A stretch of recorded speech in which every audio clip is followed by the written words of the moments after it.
TV Al-Wahab. Hot Inspiration.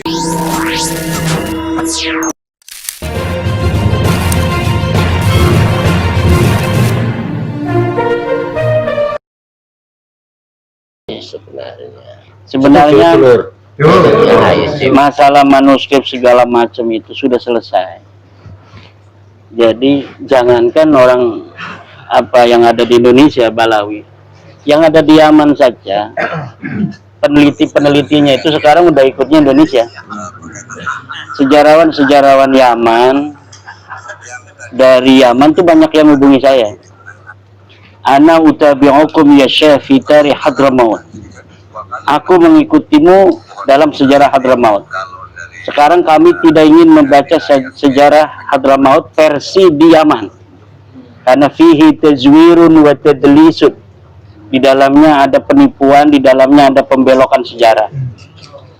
Jadi hasil penelitian saya itu dijadikan acuan oleh mereka sekarang untuk bagaimana menata historiografi Hadramaut, menulis sejarah ulang Hadramaut itu banyak dari hasil-hasil kesimpulan saya.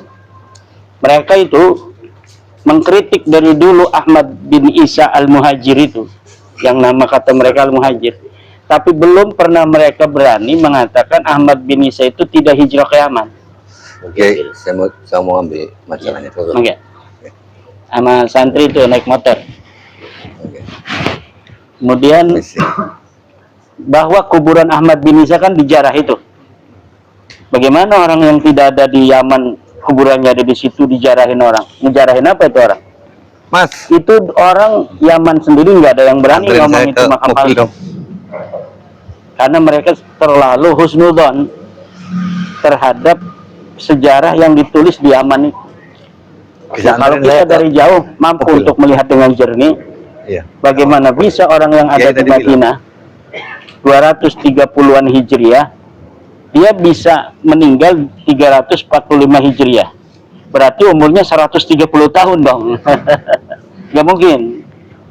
Nah, dan tidak ada satupun buku sejarah yang ditulis di masa lalu dari abad ke-3, ke-4, ke-5 itu yang menyebutkan Ahmad bin Isa ini ada di Basrah, kemudian pindah ke Yaman, itu tidak ada. Mereka kan ngomongnya bahwa Ahmad bin Isa itu pindah dari Basrah ke Hadramaut. Padahal ini Ahmad bin Isa orang Madinah Al-Munawwarah. Bagaimana orang yang dia ada di Madinah Al-Munawwarah tidak ada berita sedikit pun bahwa dia pernah hijrah ke Mekah, ke Baghdad, kemudian ke Basrah, kemudian ke Hadramaut, bisa ada di Hadramaut, makamnya ada di sana, keturunannya ada di sana. Sebutkan satu kitab aja, nggak ada yang bisa. Di Yaman pun nggak ada yang bisa. Nah, akhirnya sekarang beberapa peneliti sejarah dari Yaman itu sudah menghubungi saya, dan mereka sedang menulis ulang sejarah Hadramaut. Bahkan, gini, di sana kan ada yang bukan turunan Balawi itu zaman dulunya dikasih marga oleh Balawi. Jadi orang asli Yaman, dia datang kan ini Balawi, ngaku turun Nabi. Nanti orang-orang asli Yamannya itu di Hadramaut, oh kamu katanya leluhurnya keturunan sahabat Nabi Abu Bakar. Ini, kamu tahu nggak turunan sampai atasnya? Enggak, saya keturunan sampai 5 doang. Dibikinin, terus dinyambungin sampai Umar bin Khattab. Ada yang sampai apa sahabat Al-Ansori dan sebagainya. Sekarang ini keturunan mereka sudah menghubungi saya. Kiai, saya dulu husnudon pada leluhur kami bahwa leluhur kami nyambung silsilahnya kepada Ibnu Abbas, sahabat Nabi dan pamannya Nabi, sepupu Nabi. Pamannya namanya Abbas, Ibnu Abbas itu adalah sepupunya Nabi. Tapi sementara kita ini terus mengakui, kita juga meneliti, tapi kami belum dapat jawaban. Setelah saya membaca tulisan Kiai Imad, kami sekarang terbuka dan kami menyatakan kami bukan dari keturunan Ibnu Abbas itu, karena itu hanya pemberian dari Balawi aja. Bagaimana dia itu Balawi itu bisa nyambung-nyambungin nasab orang itu? Agar kedudukan dia sebagai bernasab kepada nabinya diperkuat oleh mereka ini. Karena apa? Dengan memberikan ini keturunan Abu Bakar, ini turun Umar, berarti kan semakin kuat. Kalau dia kan turun Nabi. Nah, jadi anak buahnya ini yang turunan sahabat ini berarti anak buahnya Balawi. Nah, itu terjadi di abad 9, 10, 11. Sekarang terbongkar semua bahwa silsilah nasab orang Tarim itu yang ke sahabat Nabi itu palsu kebanyakan itu. 90% palsu. Yang dikasih Balawi itu kayak LBY aja ngasih silsilah orang itu. Kamu ini turunan siapa? Nggak tahu, Bib. Kasihin. Kamu turunan Raden Anu. Ada lagi yang dibalawikan turunan dari bin Sahil. Oh, kamu turun dari bin Yahya. Saya aja ditawari bin Yahya dulu. Saya sama Kang Tebugus mau gitu, ditawarin bin Yahya. Julfikar tawarin bin Sahil. Said Julfikar tuh. Kata Said Julfikar, saya punya nasab, saya Basyaiban. Nggak mau ditawarin jadi bin Sahil. Bin Sahil itu Balawi. Nah, jadi apa yang terjadi di masa lalu itu terjadi juga di masa sekarang di Indonesia. Wali Songo dibalawikan. Ya udah dari zaman dulunya terjadi di sana. Orang mereka bukan orang Tarim, mereka bukan orang Hadramaut. Kemudian mereka datang itu akhir abad ke-8. Agar di situ dia itu dihormati, tidak dianggap orang asing, dia bikin sejarahnya ke belakang. Jadi katanya leluhur kami datangnya abad ke-3, abad ke-4, 317 Hijriah itu abad ke-4. Padahal mereka datang abad ke-8 akhir, 800 sekian Hijriah. Lalu mengaku turunan nabinya abad 9. Lalu mengurut silsilah mereka ada di Yamannya sampai korupsi dari 800 ke 400 itu 400 tahun korupsinya. Dan sekarang sudah terjadi di Indonesia. Lihat media online Fakta Kini. Media online Fakta Kini itu miliknya FPI kayaknya. Itu dia sudah mengukir, menulis sejarah reportase bahwa leluhur mereka itu datang ke Indonesianya 300 tahun yang lalu. Padahal mereka datang 1850. Kalau Taufik Segaf itu kakeknya datangnya 1912. Taufik Segaf itu. Baru sekali kalau Taufik Segaf itu kakeknya itu. Kalau yang lainnya 1800-an. Utsman bin Yahya itu 1800. Bahkan dia sama bapaknya yang ke sini. Jadi belum rame orang Balawi datang, Utsman bin Yahya ini sudah ada bapaknya di sini, lahir di Indonesia dia. 1800 itu.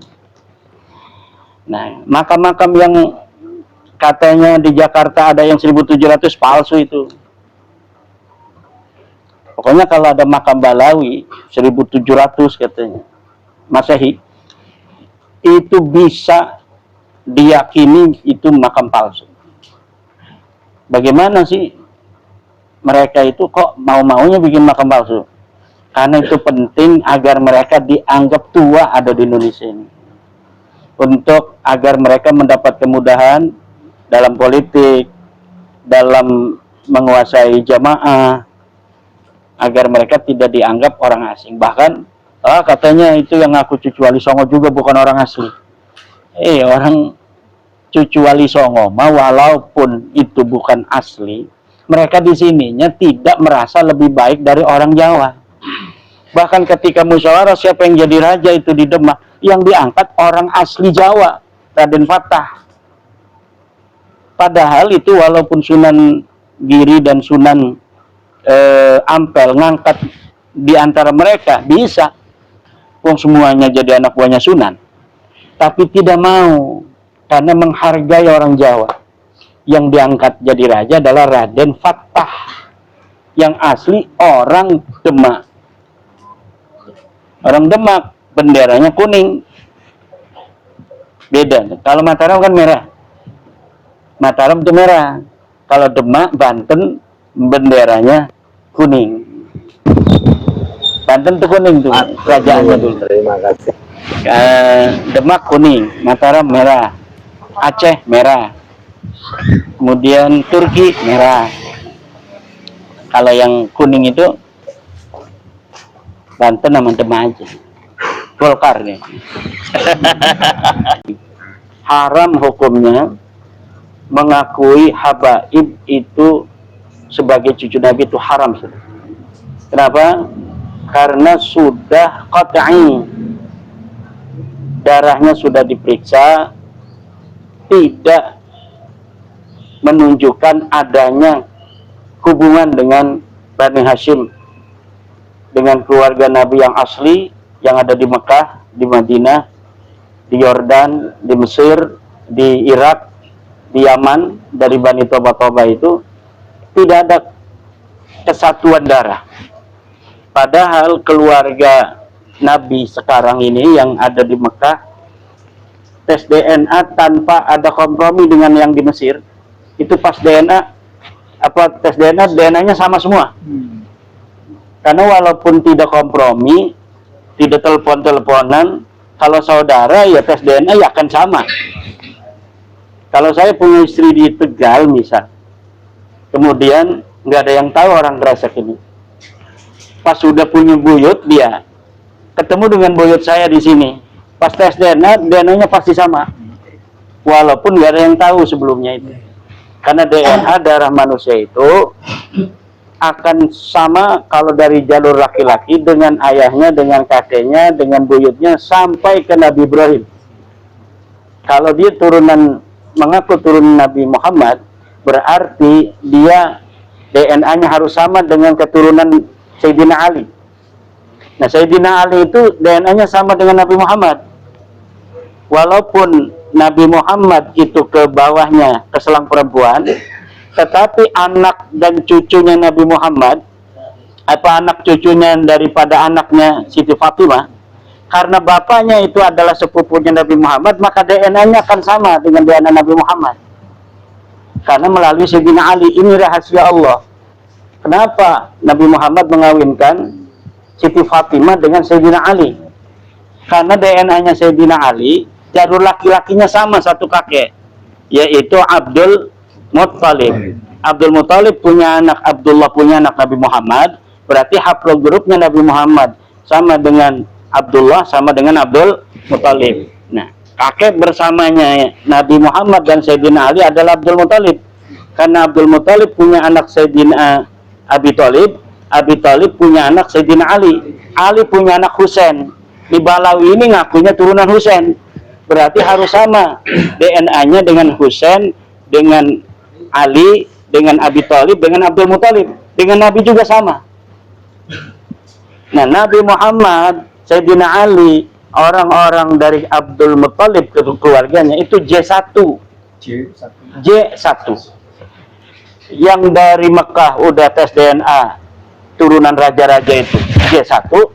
Yang dari Bani Muhanna di Madinah J1, Al-A'raji yang ada di Madinah J1, As-Sulaimaniyah yang di Taif itu di Hijaz J1, yang ada di Yordan keluarga Al-Hashimi yang ngaku turunan Husain juga, turunan Nabi juga adalah J1, yang ngaku turunan Husain yang ada di Mesir dari Bani Qandil itu juga J1, yang ngaku keturunan Husain dari Karbala Irak J1, yang ngaku keturunan Nabi Muhammad dari Toba di Yaman J1, pas Balawi G. Jauh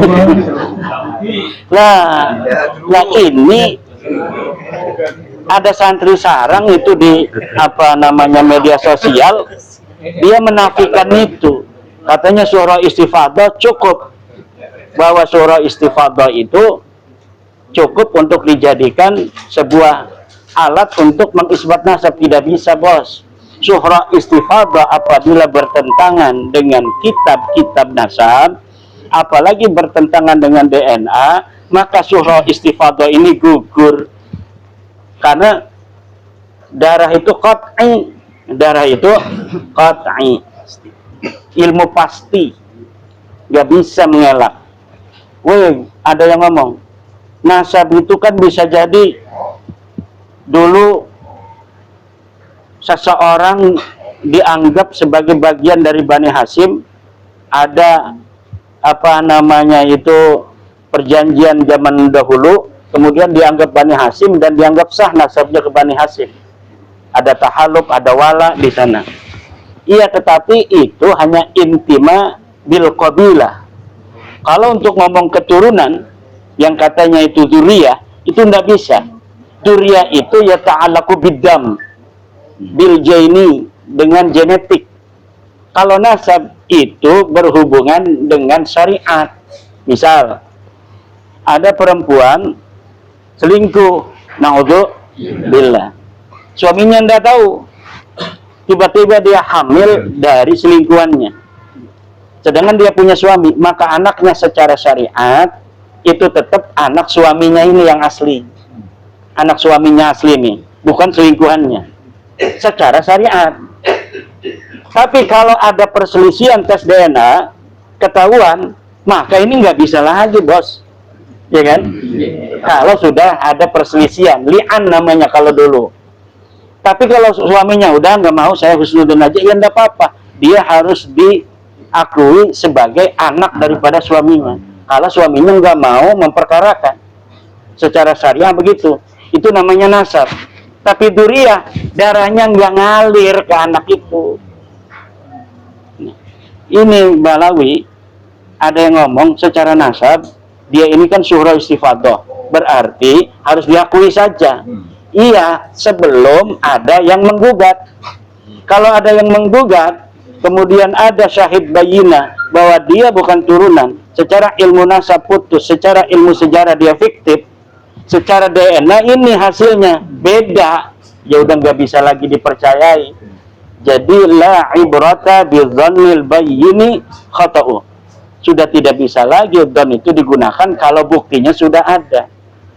Kalau ada orang dari Jakarta, aslinya orang Tegal, dia bos dari warung Tegal di Jakarta, ngangkat anak perempuan dari Jakarta, dibawa ke Tegal, dia ngomong ini anak saya, syuhra istifadah, orang Tegal tahu bahwa dia anaknya laki-laki itu.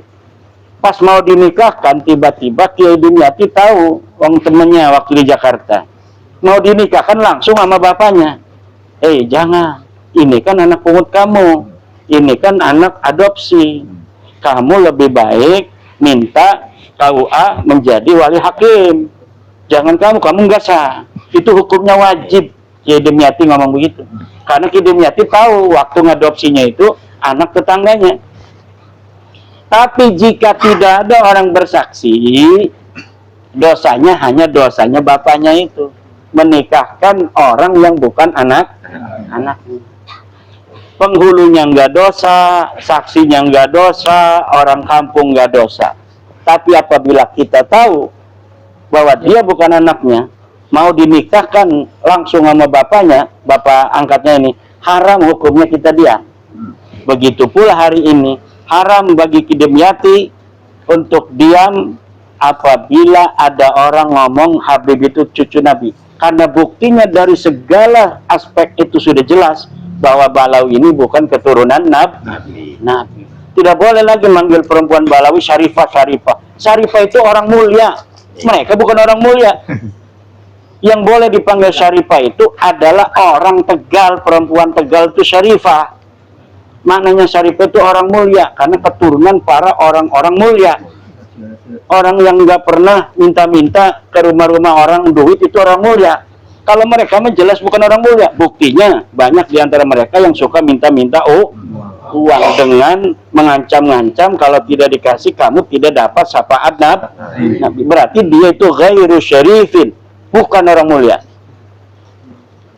Perempuannya ghairu syarifah, tidak boleh memanggil dia itu Syarifah. Panggil aja Kabibah atau Wadon Balawi, gitu aja. Wadon Balawi udah dipanggilnya WB, Wadon Balawi. Nah itu kesimpulannya. Jadi terus kita berjuang, dan tentu kiai-kiai kita itu yang masih kibin-kibin itu memerlukan waktu untuk dari sing cilik melik kita buruai ku putu napi jemaram iku cie imatutin wong Banten ngomong tutu putu napi kaget dewek. Nah kita tunggu kaget entek. Mudah-mudahan kau bisa jadi sadar maning. Amin. Oleh karena itu mari kita berdoa mudah-mudahan Allah memberi berkah pada kita semua. Al-Fatihah.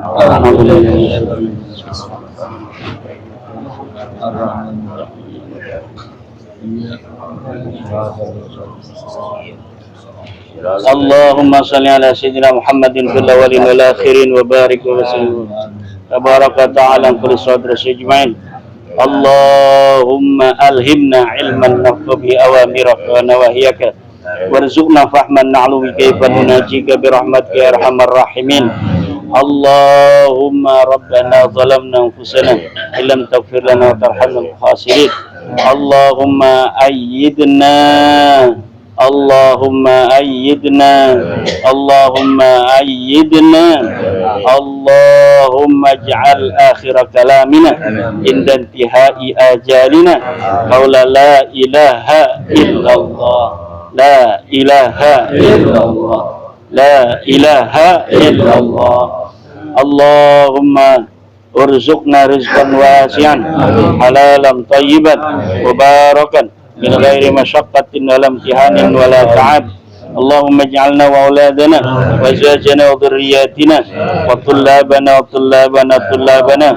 min awliyaika al-muqarrabin wal ulama'il 'amilin ar-rasihin al-mujtahidin al-musannifin al-'abidin az-zahidin al-mutawadi'in al-maftuhin al-marzuqin al-mahbubin al-mujahidin at-tahirin. Sallallahu ala sayyidina Muhammad alhamdulillahil alamin. Doa kedua ki demiati.